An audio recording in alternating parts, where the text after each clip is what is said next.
Welcome to C. Myers Live. This is David Loftus, Vice President at C. Myers Corporation. And I'm Rob Johnson, President here at C. Myers. Let's hop into the topic of the day.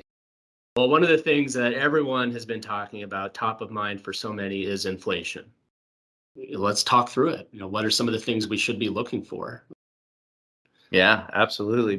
All the leadership teams, we're out there all the time working with leadership teams of depository institutions trying to figure out what to do. There is no point in history that you can go back to, study and say, oh, that was just like this time. And so here's what should happen next. So you can't do a copy exact from history and then say, all right, we're done. We actually need people to recognize that they don't know. No one knows. And in fact, I love the reference point, and I know it's something you've talked with places a lot about too, is the Fed projections. You look at the Fed puts out those projections for places over $10 billion, the DFAST, CCAR stuff. And okay, yes, they do the severely adverse, which is interesting. And of course, there it shows inflation going down to like 1.5. Right. But they also come out and say, hey, here's what you should expect as a baseline. And their baseline for inflation and interest rates of what to expect is materially different than what happened even at the end of the first quarter of this year. And they put that out there in February. Yeah, just a month ago. Yeah, a month before the actual, first forecast happened, and it was way off. And so it's nice sometimes to even show some of those things to the team because we all know the Fed spends more time on this than probably any of us, and they have more influence than any of us as to those actual answers. So if they don't know over the span of a month, then it's very fair for you not to know as a team for the rest of this year into 2023 and beyond. It's okay to feel uncertain, but the value is in the discussion. Yeah, the key with all this is nobody knows the answer, but we don't want to be blindsided. And to help ensure that we're not caught off guard or blindsided, testing a range of outcomes, not relying on one single path, whether that's from a budgeting perspective or from an ALM perspective, but looking at a range of possible outcomes and not just counting on one single environment happening. Yeah, I'm so glad you said that on the single path, because how awkward would it be to explain later on? So you had all these things going on, a combination of things that have happened before, but a lot of things that haven't happened before. You have, the talent battle, you have, a Russia attack in Ukraine and the war there. You have, all these things happening with supply chains. And you still then planned on one event, one path, and that was it. And that's all you looked at to help make your decisions. That a year from now, 2 years from now, that gets really hard to explain as why you stopped there on, okay, I know that we couldn't have predicted any of these things, but now here's what we should count on. Yeah. And that's where we're going to go today and talk about, with all this uncertainty, how can we push forward? How can we get additional clarity and alignment? What can we glean from our business intelligence and our data to help know what to focus on? The example that I'll give, I think a lot of places should be focused on right now is, take two different customers, same credit score, but a year ago, one of them bought a Tesla, the other one bought a Tahoe. And given the price of gas and how it's gone up and the appreciation in used autos, what if used auto prices come back down? What if gas prices stay high? What's the credit risk between the two? Vastly different potentially. But do you have the data to help dissect it that way and allowing you to focus on where some of the problem areas could be? Yeah. And carrying on that theme of the business intelligence, if you were to look at the credit card usage, of course, many are saying, hey, interchange income is continuing to go up. People are spending. But if you start seeing that certain individuals are not, they used to always pay their credit card off every single month. They never held their balance. They just got the interchange, but now they're starting to hold some balance. What's that start to indicate? Okay, let's start connecting this to other loans that they might have with us, other expectations, and that can be an early indicator of maybe they're starting to have some struggles and feeling a little less comfortable. So they're not paying off their credit card. connect that to the other things that they have to then say, are there things we need to do to reach out to them? Do we need to maybe start adjusting some of our concerns for the credit risk for them? And use that insight to see what you can do to benefit the organization to have early warning, but also to help that customer, because the more you can see that and get in front of it and help them avoid a problem, then they also win too. And that's part of why we do this job, is to make that difference for people. Connecting it to some of the risks that we were just talking about, but also connecting the impact inflation could have to your goals and your measures of success.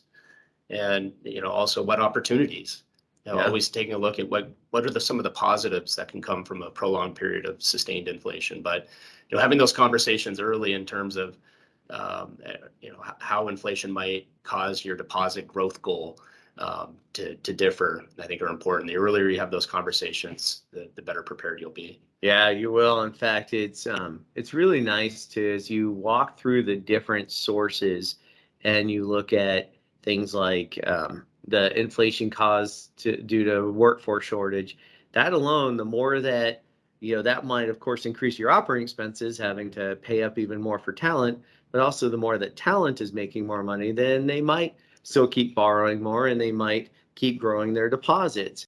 Here is just one example of how deposits could go up in an inflationary environment. Work with your team to come up with other possibilities for deposits to go up, stay the same, or go down.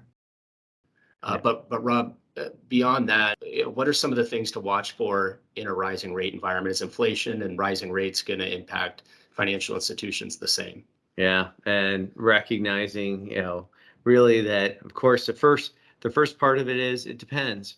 But what it depends on is your structure. There are certain parts of your structure that will fare better for rates going up. Of course, those variable rates, short-term assets, certain deposits are going to be less sensitive to the rates going up. But on the other side, some of those long-term fixed investments and mortgages and things like that, of course, won't fare as well in that environment.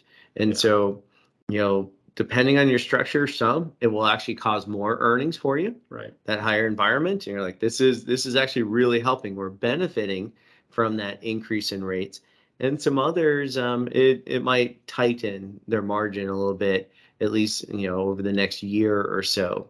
So, really looking at what is your structure, what are the parts that are helping and hurting in that environment. Yeah. Well, Rob, one expression that I'll use sometimes in reminding financial institutions is that not all rate increases are created equal. Having rates go up 400 basis points, 500 basis points, that's a little bit different than the Fed forecast coming true and rates going up 200 basis points or even 250, 300 basis points. And depending on the financial structure, what I heard is that will, significantly impact whether it helps or hurts certain financial institutions. Yeah, for some places, it will double their earnings if it happens. And for others, it can reduce it just because of how they're positioned, which then gets you to that question of, depending on our structure and depending on this increase, what action should we take? Right. And so that's why it's really first understanding where you are, what your exposures are, Mm-hmm. to then, for some, maybe they use the higher rate environment as a reason to lock in some yields because their biggest issue was rates going down. Yeah. And they're like, if rates kept going higher than the Fed forecast, I'll win more. Yeah. But if rates head back down, then I'm back to tighter margins. So maybe use some of that to hedge against a drop happening in rates, because remember, any inflation is going to be followed by a recession. Mm-hmm. The question is, when will the recession happen? How long? How deep? Yeah. And if that could cause rates to head back down, and that's where your concern is, then make sure you're adjusting to that to fill in the exposures for your structure. On the other side, you're like, no, I was great when rates were low, but now as rates are going up, then the actions that you might take will be different. And so that's where the reality, as we know, is there's always going to be a trade-off. And since no one knows where things are going to go, getting the team to recognize and appreciate the greatness, the uncertainty of the future, then helps them say, okay, now that we know that, and we don't know what's going to happen on some of this growth, but we can come to terms with what we think as a group we should be working towards, then you can realize what are the things we need to do to offset if we're wrong. And that helps bring people together. Yeah. Well, Dave, as you know, we could talk about this stuff for days. In fact, we had a critical thinking class, not too long ago where people spent 3 days talking about this along with other things, just planning on the future. CEOs, CFOs, operations people.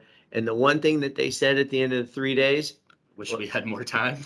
yeah, and that's right. And so we know that we can't answer all the questions right now to be thinking about in this short amount of time, but hopefully this gives you enough for you and your teams to be, visualizing, some of that process of let's do some polling, let's ask some questions, let's get people to embrace that we can't know the right answer, and that let's deal with a range of what might occur. And if we approach that with our strategy and our understanding of our financials, it'll better position us to be agile in this environment. Yeah. As always, feel free to reach out with any questions. Have a great day. Thank you, everyone, for your time. Thanks. Bye.